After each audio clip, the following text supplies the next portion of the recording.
here's where we are. The economy obviously sucks right now. I'm trying to launch these hotels. Is there any advice you've got for me? Or do you have any leads for me? I mean, I got that humble. And so I ended up talking to this guy who was a former investor in one of our hotels, who was at the time one of the top hospitality consultants in the country. And I said, Jay, here's the situation. He said, well, as it turns out, I've got a hotel client in Mexico who has 2 hotels down there.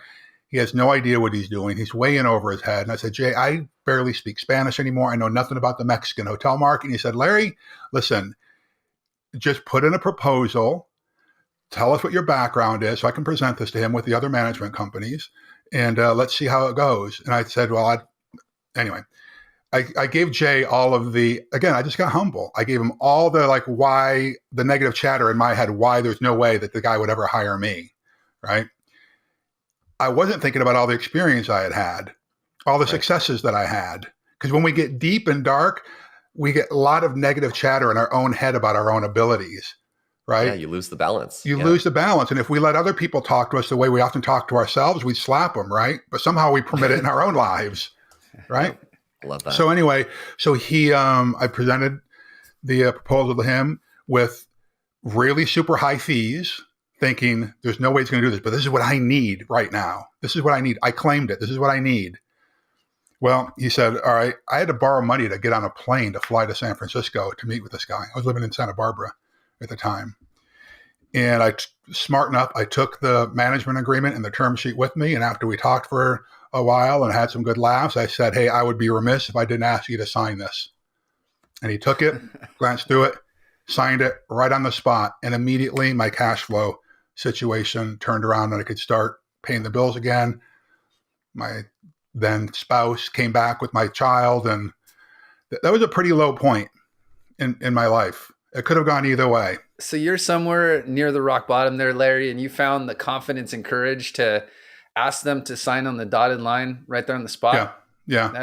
That is. Here's the thing though. The confidence didn't come first. The courage came first. Here's the thing that we need to remember as leaders sometimes. Someone needs to step out courageously and it stiffens the spine of the people around us, right? Jay told me, Larry, you need to get on that plane. I'll meet you there, but you need to get on that plane somehow to get up there. And I had no idea how this was going to go down, right?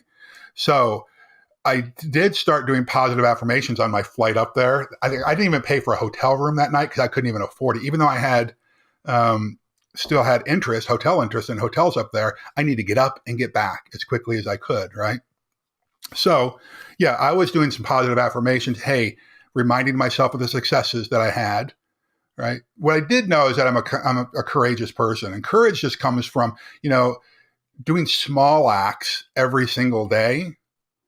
It's like anything. You go to the gym, you don't get under the bench press with 400 pounds on it the first time you've ever been in the gym.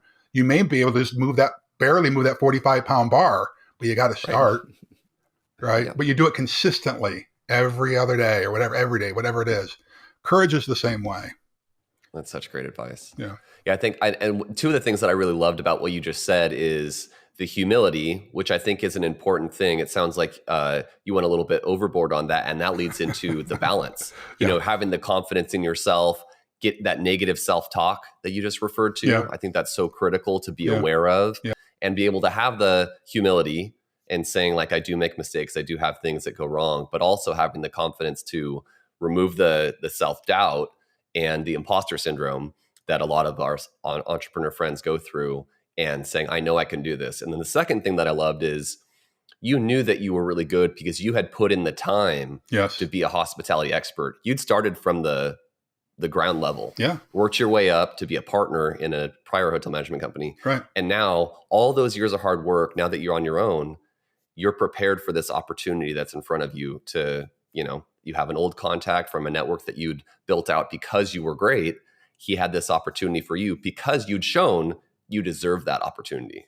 And I think that's what a lot of people miss. They do, Jonathan. And listen, years ago, when I was in Special Forces, that one of the mottos is the quiet professionals. We are not braggadocious. We don't go get movie film, made about us. It's not like the Navy SEALs. Love you, brothers, but You guys are PR dogs. Okay. You love the PR. But when I would receive awards, accolades, those types of things, I just put them in a closet. I didn't let people see them. I didn't look at them because I felt that was being too braggadocious. But I had an early mentor tell me, Larry, you need to have an I love me wall. Well, what the heck's an I love me wall? Something that you can look at when none of your team members are around. You can walk up to it and say, you know what? At one point in my life, I showed a moment of brilliance. At some point in my life, somebody believed in me, right? And so I pulled out all of those old trophies and awards, Ernst and Young or whatever it was, and accolades, and put them on a wall or some shelves to remind myself. And by the way, to remind your team that they're on a winning team. Everyone wants to be on a winning team. This is why when you walk into universities or you walk into high schools, what are some of the first things you see? Trophies everywhere of past banners from past championships that they'd won, right? Yep. They want to be on a winning team. And I had to remind myself of this. I'm not perfect. I forget sometimes myself, right? We don't celebrate enough as a culture the victories that we have when it comes to business.